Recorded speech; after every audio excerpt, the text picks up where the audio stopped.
Bienvenue, chers téléspectateurs, dans ce nouveau numéro de Confidentiel où nous recevons aujourd'hui un homme politique mauritanien. Monsieur Samba Thiam, vous êtes le président des Forces progressives du changement, en abrégé FPC. Bienvenue dans Confidentiel. Merci, bienvenue. Merci à vous justement d'avoir accepté de répondre à nos questions dans cette interview. Mais déjà, dites-nous, comment se porte la Mauritanie aujourd'hui? Je vous souhaite d'abord la bienvenue de nouveau parce que c'est la seconde fois qu'on se revoit et je suis content un peu de vous revoir.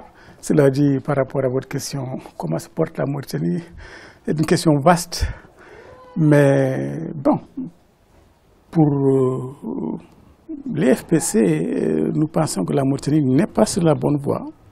N'est pas sur la bonne voie en ce sens que la problématique que nous posons depuis toujours ne semble pas suffisamment saisie dans sa dimension. De quelle problématique parlez-vous exactement? La question de cohabitation, ce qu'on appelle ici la question nationale ou la question de coexistence entre les communautés. Mais encore une fois, ce n'est pas un antagonisme entre les communautés, c'est davantage des politiques qui ont exacerbé cette fracture communautaire et qui aujourd'hui mettent en avant la politique d'arabité de la Mauritanie exclusivement. Cette question que vous soulevez, vous avez eu à l'aborder plusieurs fois. Ça vous a d'ailleurs valu l'exil pendant 23 ans, 10 ans au Sénégal et 13 ans aux États-Unis. Aujourd'hui, on est en 2016. Ça n'a pas évolué, vous pensez? Pas notoirement, pas de la manière sensible que nous aurions souhaité. Aujourd'hui, quoi qu'on dise, il y a une certaine évolution. Aujourd'hui, au moins, on accepte de parler du problème, de poser la problématique, d'en débattre, ne serait-ce que dans les salons ou entre des hommes politiques. C'est un pas en avant, mais ce n'est pas suffisant parce que ce n'est pas fondamentalement pris en charge par les pouvoirs politiques. Ce problème nationaliste-là que vous revendiquez, que vous évoquez, il se manifeste comment exactement, d'après vous? Mais par des prises de position du pouvoir qui sont absolument partisanes. Une exclusion systématique de la composante négro-africaine, et je dirais aussi également haratine, donc la composante noire dans sa majorité, dans la prise en charge des politiques du gouvernement. C'est fondamentalement comme ça que ça se matérialise. Maintenant, de manière concrète, ça se manifeste par une marginalisation ou une exclusion au niveau de différents secteurs. Est-ce qu'il y a effectivement une exclusion? Quand on regarde le gouvernement, quand on regarde le Parlement, quand on regarde certaines directions des sociétés d'État, c'est qu'elles sont dirigées par des négro-africains. Non, il y en a toujours eu, ce qu'on appelle du saupoudrage, il y en a toujours eu. Mais fondamentalement, la réalité du pouvoir est entre les mains des Arabo-Berbères. Et fondamentalement, les négro-africains sont exclus au niveau des forces armées et de sécurité. Ils sont exclus au niveau de l'économie. Nous n'avons rien, nous sommes dépossédés. Et ils sont exclus au niveau de l'école. Les enfants échouent, fondamentalement à cause de l'arabisation. Nous sommes exclus au niveau des médias. Tous les médias sont aux mains des Arabo-Berbères. Nous n'avons aucun média. Nous ne pouvons pas nous exprimer. Donc, ce qu'on appelle les leviers du pouvoir, ces leviers-là, nous en sommes absents. Nous y sommes absents. Et ça, c'est délibéré. C'est des politiques de gouvernement, pas seulement celui-là, mais des régimes avant lui qui se sont succédés, qui ont planifié cette exclusion progressive et graduelle des négro-africains et des haratines. Maintenant, bien sûr, ils jouent un peu pour calmer l'opinion internationale. Ils s'opposent un peu de temps en temps à négro-africains pris, ou bien de temps en temps à haratani. Davantage, dans la conjoncture actuelle, la force haratani est devenue une force qui inquiète davantage. Donc, davantage, de plus en plus, on essaie de les promouvoir pour un peu les calmer. Mais fondamentalement, nous sommes exclus. Je prends le Parlement. 70% des parlementaires sont arabo-berbères. Ça ne veut pas dire qu'ils sont majoritaires démographiquement. Monsieur Thiam, pour récupérer cette place-là que vous revendiquez, oui, cette place au sein des instances de prise de décision, est-ce que cela ne relève pas aujourd'hui des négro-africains, des négro-mauritaniens eux-mêmes, des haratines eux-mêmes? On prend par exemple le cas de monsieur Biram Oulda Abeid qui est un haratine qui a été candidat à l'élection présidentielle, mais qui est quand même venu deuxième. Est-ce que ce n'est pas déjà un début? Vous savez, d'abord, il y a deux aspects à souligner dedans. La candidature de M. Biram Oulda Abeid au niveau des présidentielles a été suscitée. Elle était justement réfléchie et agie pour la consommation extérieure. Mais fondamentalement, on savait d'avance que Biram Oulda Abeid ne pouvait pas gagner. Est-ce que ce n'est pas parce qu'il n'était pas soutenu par ses frères comme vous? Est-ce que ce n'est pas parce qu'il n'était pas soutenu par les autres ratines, les autres négro-mauritaniens, dont, justement, il faut le rappeler, certains étaient candidats en liste aussi? Le deuxième élément que je voulais développer, j'ai dit que sa candidature avait été suscitée pour légitimer, comment dirais-je, le président Ould Abdelaziz qui avait besoin de compagnonnage pour qu'il y ait une certaine crédibilité. Le deuxième élément, Biram Ould Abeid, même si les négro-africains ou le Haratin l'avaient soutenu, ne pouvait pas passer parce que le système s'y opposait.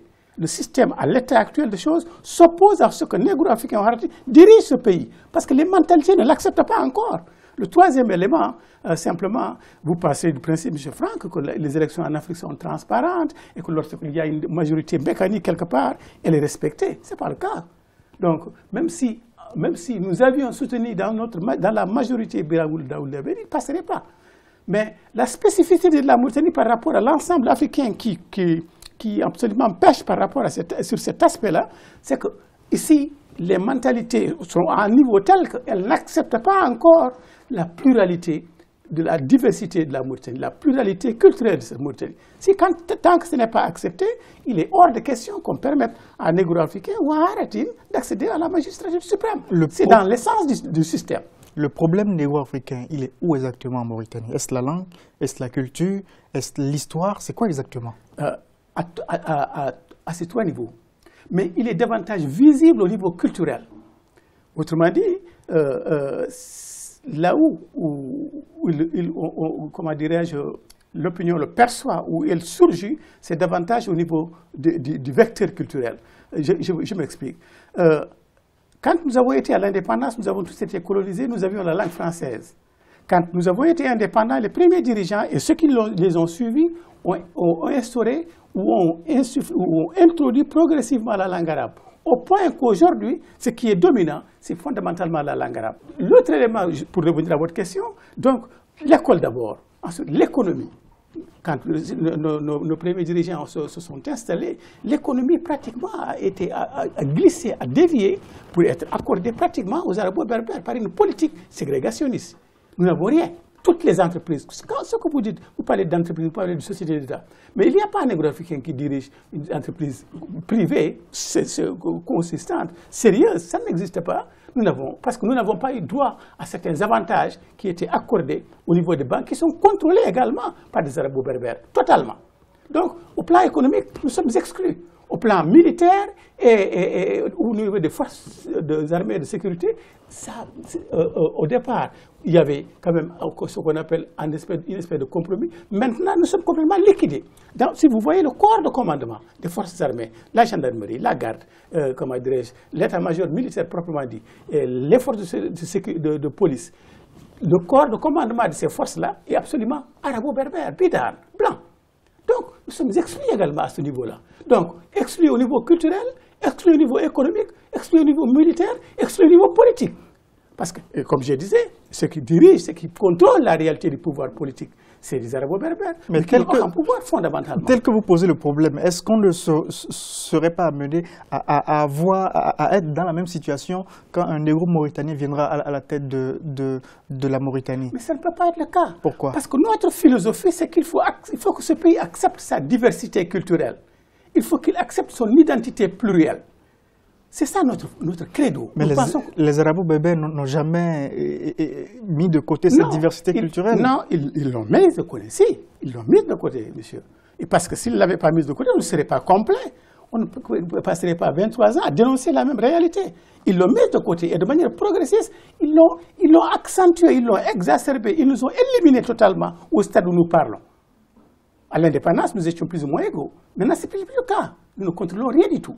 Donc nous sommes un peu des citoyens de seconde zone. On ne reconnaît pas notre citoyenneté. Je prends le cas de l'enrôlement biométrique. Si vous sortez d'ici, allez dans les bureaux. Allez dans les bureaux, voyez qu'est-ce qu'ils cherchent à s'enrôler pour avoir une carte d'identité nationale. Vous verrez, négro-africains, rien que des noirs.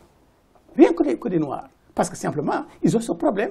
Parce que derrière le sentiment sous-jacent, c'est que nous ne sommes pas de ce pays. Or, nous sommes des autochtones de ce pays-là. Comment est-ce que vous comptez justement vous y prendre pour aider à régler ce problème quand on considère que les négro-africains, les Haratines, forment ensemble justement la majorité de la population mauritanienne? Pour l'instant, la seule arme, le seul instrument que j'ai, c'est l'action politique. L'action politique signifie... Est-ce que dans votre action, vous êtes écouté?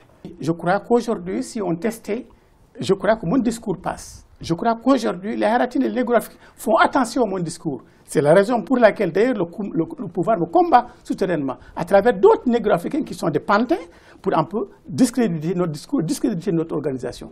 C'est bien parce que le discours porte qu'il y a cette attaque, cette agression à notre endroit, et cet refus de reconnaissance de notre parti en tant que tel, alors que nous réunissons toutes les conditions. Donc c'est bien parce que nos discours portent. Maintenant, comme je disais, pour répondre à votre question, la seule force que j'ai, la seule arme que j'ai, c'est l'arme politique. Et l'arme politique consiste à agiter la situation, à dénoncer cette situation, à faire de sorte que les éléments arabo-berbères honnêtes acceptent de voir la réalité, et d'en débattre et de poser la problématique. C'est à ce niveau que nous sommes, et je crois que nous avançons. Merci beaucoup d'avoir répondu à nos questions, M. Samba Thiam. Je rappelle que vous êtes le président des forces progressistes du changement ici en Mauritanie, homme politique. Nous vous remercions. Merci beaucoup. Quant à vous, chers téléspectateurs, c'est la fin de cette émission que nous vous remercions d'avoir suivi. À très bientôt sur Africa 24.